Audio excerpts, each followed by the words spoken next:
Team, good morning and welcome back to my channel. So it's Thursday today, which means it's check-in day, and I've taken all my measurements this morning and I'm going to share those with you in a moment on my computer. And we are currently in week 4 of my 10-week full body transformation. But before we do that, I just want to share something with you that I've experienced in these last couple of weeks. Now, some weeks, the truth is that when you're following a weight loss plan, some weeks you might step on those scales and the results just won't be the results that you were expecting, right? Your weight might be the same or your weight might be a little bit higher, but that's not to say that the magic isn't happening inside your body. Now, there's something that many people don't think about, and that's kind of water manipulation. If you have, for example, something salty to eat the night before, it could even be like some pickles, for example, that are relatively salty, your body is going to hold on to more water for a period of time.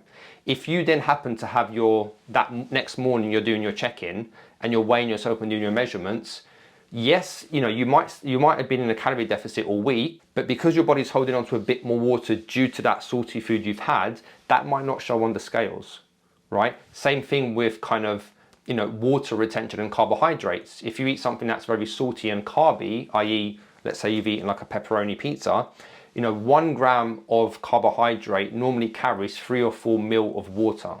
So it's like putting a dry sponge in water, it's just going to expand.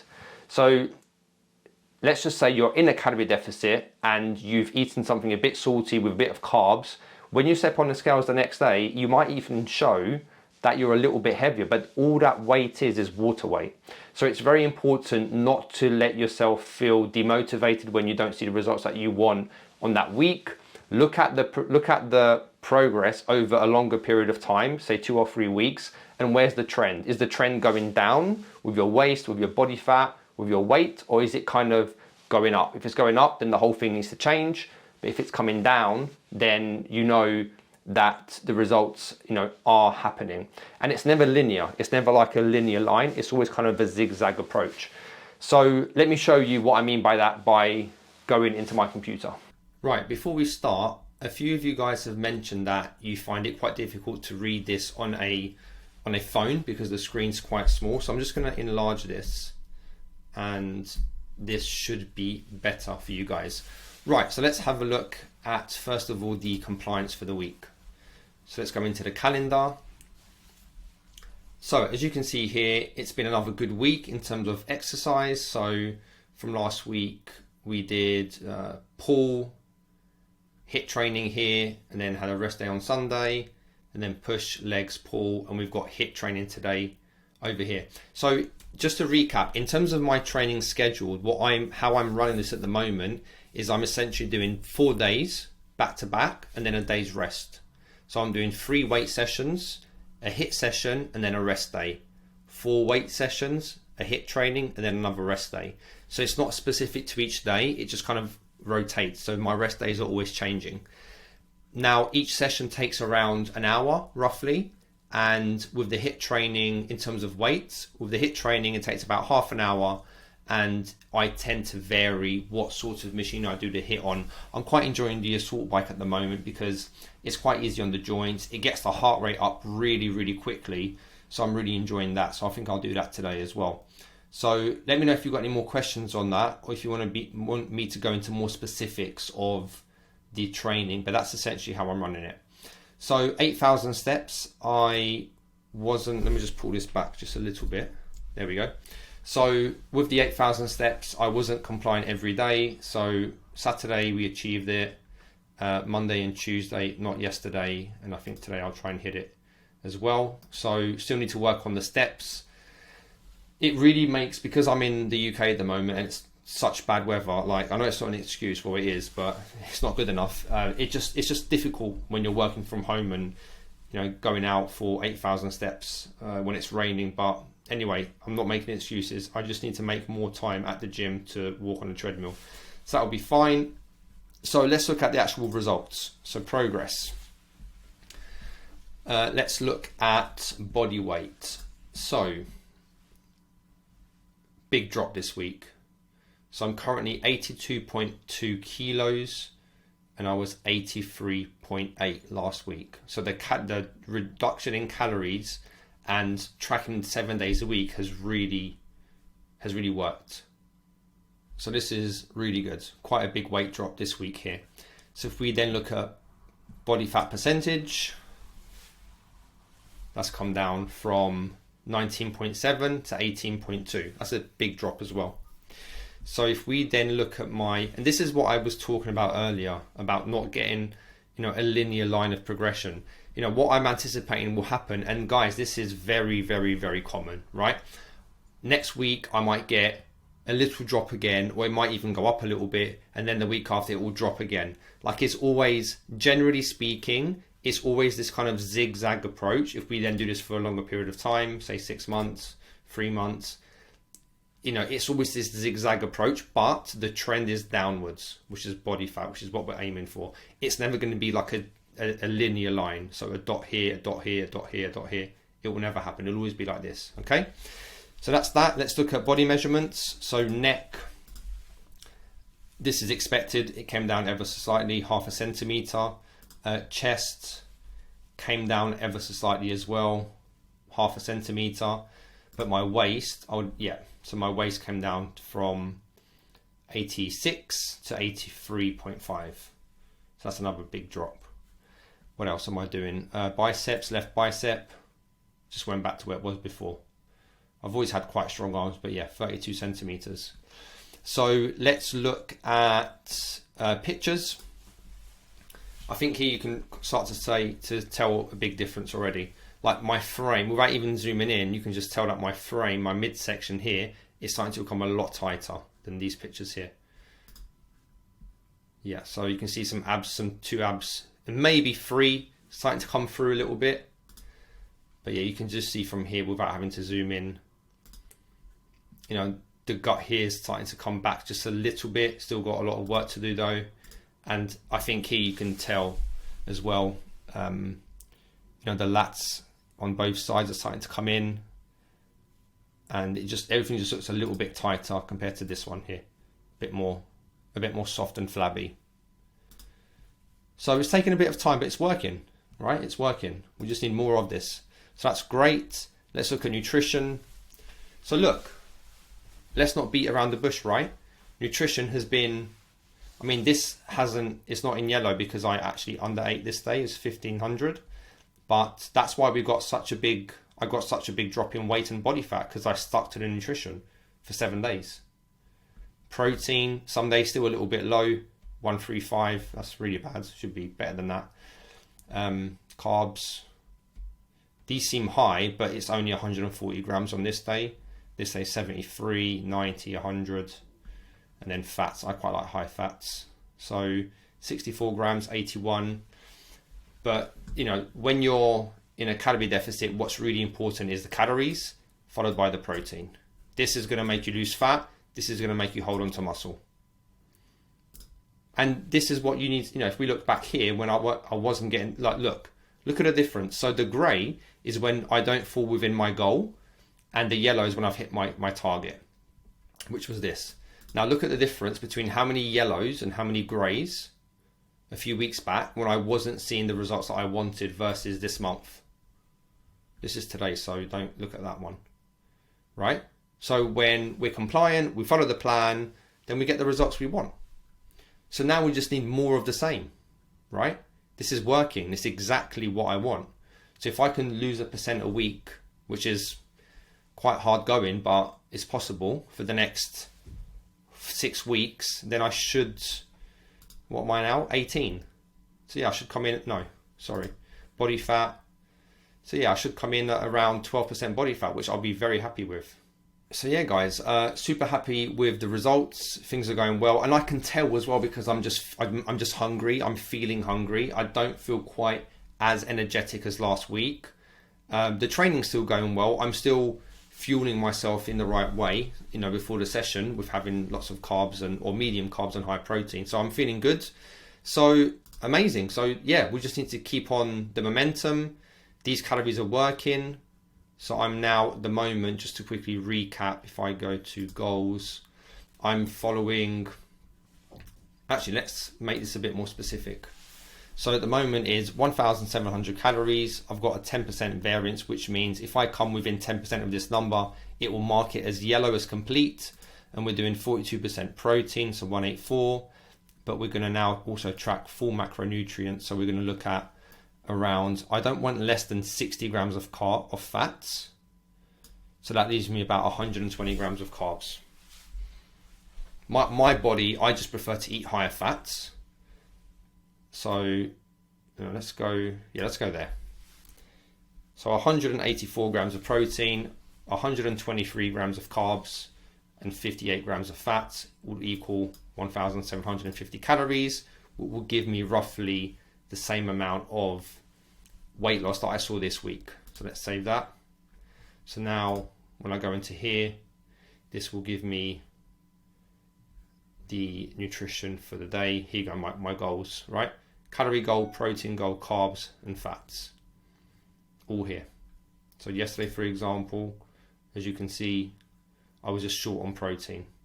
So this is really good to just keep you accountable and to make sure you're kind of on track. So we're going to keep doing what we're doing, 7 days a week tracking. The plan's not going to change in terms of training. This is working. I'm not going to up the steps because we'll use that as a tool later on if I need to really up it. But at the moment, I'm seeing rapid weight loss, so that's working fine. That's all we have to go through on here today. So I'm just going to grab a quick espresso, and then we're going to hit the gym, and we've got HIIT training today.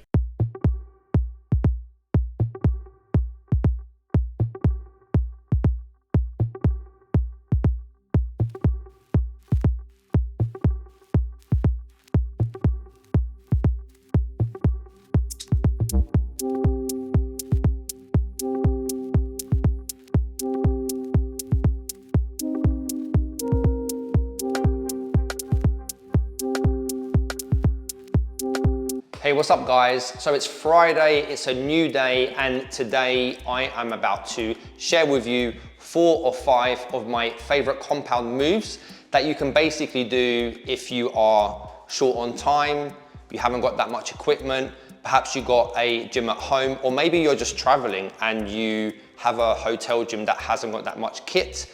And the good thing, and you can basically just do a workout within maybe half an hour. Now, the great thing I love about compound moves is that you're generally working more than one muscle group at a time. So it's super effective. You're not isolating your muscles too much, very effective, great at building strength, great for burning calories. And look, the truth is sometimes we haven't got an hour and a half to spare. So this workout should be quick. It should be only about 30 minutes. I'm in a small gym myself today, so I think it's a great example to show you that you can still have an effective workout with not that much equipment. So we're on a timer. I've got 45 minutes in here, so let's get straight to work. So the first exercise we're gonna do are squats. Now, there are 101 variations of squats, and to be honest, I'm a huge fan of just doing some really good back squats. So all you need for this is a bar. You don't need to have a rack. You can just kind of get it from the floor and just pop it on your back, but it's a bit more technical. So yeah, most gyms, most places have a rack like this, something maybe a little bit smaller. So yeah, let's get set up and then I'll show you how to perform a good squat. So we're not gonna go too heavy today. 1, my legs are in bits, and 2, I've not really warmed up that much. Now make sure guys, you always use clips. Big mistake I see people do is not use clips and they end up hurting themselves. The weight starts sliding everywhere and it could be dangerous for people around you. Right, I'm gonna do this facing the other way so that you can see. I'll do it facing both ways so you can see how this looks. So the first thing you're gonna do is make sure that your hands are equal distance apart. So normally what you see on a squat bar, and these are normally 20 kgs, is you'll see this kind of smooth and rigid. If you put your thumb where the rigid starts and then just wrap your hands around, pop it behind, and then just unrack it from here. So, some techniques with the squat. Make sure the bar feels somewhere comfortable on your back and have it as low as you can, resting on your trapezius, not on your neck. Make sure your elbows are in, keep your core tight, and then all we're doing is the action is just like you're sitting on a chair. So your pelvis tilts back, knees start to bend forwards, keep a neutral neck, go as low as you can, and then drive with your heels up and squeeze. Now, some people like to lock out, don't like to lock out. Some people do. It depends what you feel more comfortable doing and at what level you're at, how advanced you are. I wouldn't suggest doing a full lockout. Keep a soft knee. So again, core tight, brace, squat down nice and low, small pause, drive, and then squeeze the quads. Really focus on squeezing those quads, okay? So again, chest up, neutral. Again, common mistake I see people do is they keep looking in the mirror and they go like this. And then that just puts, a lot of stress on the neck, which isn't good, okay? So keep a neutral spine. So here, soft knees, core tight, sink as low as you can, within control, up, drive, squeeze the quads. Okay, let me show you from behind. Feet a little bit wider than usual. Again, this is preference, but it allows you to go a little bit deeper into the squat. Keep that core tight, brace, squat down, pelvis back, neutral neck, up, drive with the quads, and then squeeze the quads at the top. Again, I'll do 2 more back to back. So down, drive, up, down, drive with the heels, and up. So that's a very compound movement. We're working all of the legs, to be honest. Glutes at the bottom, quads all the way through, and it's a fantastic all-rounder. Just make sure that you've got the flexibility on your shoulder to be able to have the arms here. If not, you can use a safety bar, which is a bar that allows you to grip here. That makes it a bit more comfortable for some people. So that's compound move number 1. Back squats, just get comfortable with that, and then you can start doing some more sexy stuff like front squats and goblets and whatever. But yeah, fantastic move. Believe it or not, it even works your core a hell of a lot. So next up, we've got deadlift. So now we're working posterior chain, so all of the back muscles within the legs, and you're also gonna work your lower back, so your lumbar region. Oh, let me turn this down. Where was I? So you're also gonna work your lumbar region, your rectus spinae, so all the way back here. You even work your lats a little bit. So it's a very good kind of, if you divide your body into kind of front and back like this way, it's gonna work all of the back muscles, all along the back.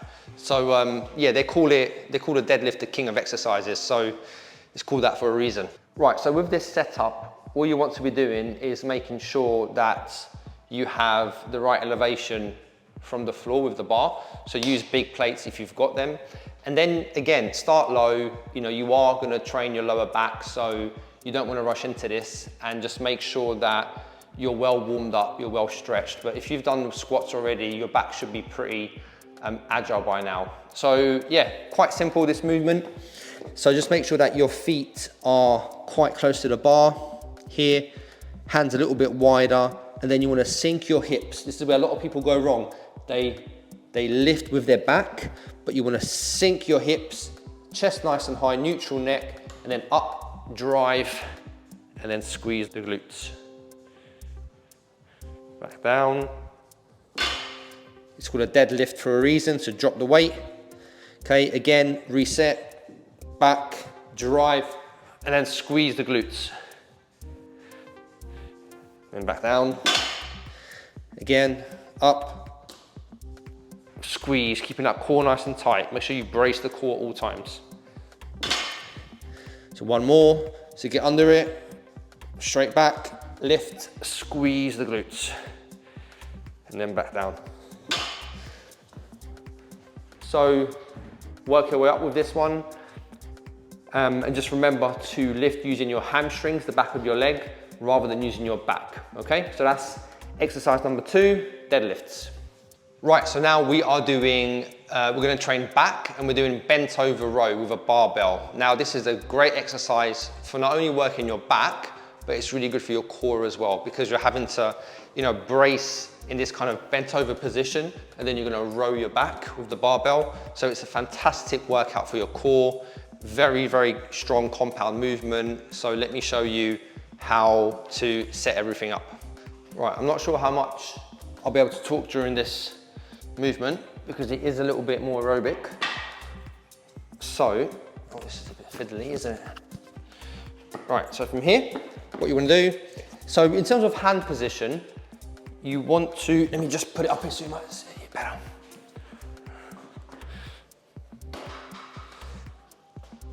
So regarding hand position, I like to go, to be honest, similar grip as before. So just thumb on where the rough starts, a little bit wider than shoulder width. So just make sure your thumb goes all the way around. Try not to grip it like this. Again, a common mistake, or like this, get it all the way around. And then from here, you just wanna hinge it up, lean forwards, and then from here, you're gonna row, squeeze in the back. So hinge, keep it straight back, stay there, and go forwards a bit more so I don't hit that. Stay there, and then row. 1.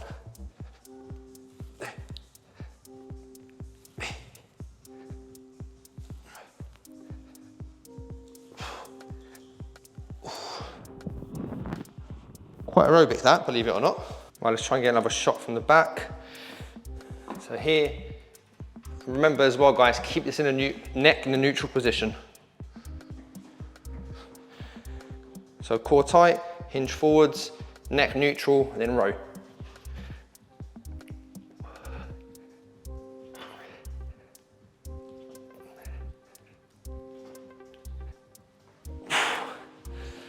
All right, that's that. Whew. So there you have the barbell bent over row. Right, off to number 4. Right, so next up we've got the bench press, one of my all-time favorite exercises. Gives you a nice, big, strong, thick chest and working a little bit of shoulders, a little bit of triceps, but the prime mover here is your chest. And yeah, big fan of the flat bench press. Again, you can do this with dumbbells if you haven't got a bar, but I'm a big fan of the bar personally. I just like it. It feels more manly. So yeah, let me show you the setup. Okay, so core tight, pin your shoulders back. It's really important that you pin your shoulders back. Okay, and chest forwards, and then from here, down, all the way, full range, and then drive. Full range, drive. Make sure your thumbs are around as well. All the way down. Make sure your feet are flat on the floor. Down, drive through the chest. Down, drive through the chest, okay? Oh, love it. For me, this could have been a little bit higher here so that your arms aren't too bent. They're just here and you just unclip this way. So, but I'm being lazy, but make sure you get the right height on here. So up, oh, over your chest, core tight, shoulders pinned back, chest pointing towards the ceiling. Then come down, drive through your chest. Down, drive through your chest. Keep your elbows tucked in. Don't let them flare out this way when you come down. Keep them tucked in. And drive. And drive. Oh. Right guys, last exercise for today. By the way, I know this is terrible lighting, but I've got 3 minutes until I need to leave this place. So last exercise is going to be a military press. Another manly exercise, I absolutely love it. So I'm not sure if you've noticed, but I've just used the same weight for today. So that might be something that you could possibly do, which will save you even more time. So again, compound, shoulders, a little bit of triceps, core, fantastic exercise. So let's get this show on the road. So from here, oh, it's hitting the microphone. Hands tucked in, come back. And then from here, core tight. Oh, my hat's in the way.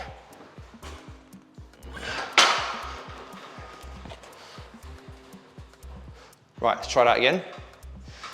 Right, up, back. Yep, looks good. Core tight, brace, drive. 1. Up, go through the bar.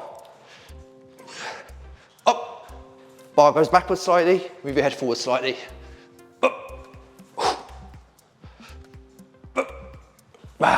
That'll do. Oh. Whew, that's better. Right, I've got 2 or 3 minutes to leave this place. So guys, hope you found that useful. I am gonna grab some food and then I will catch you guys tomorrow, which will be Saturday. Yeah, any questions about any of these, then add them in the comments and I will do my best to respond to you all. Hey, what's up guys? Good morning.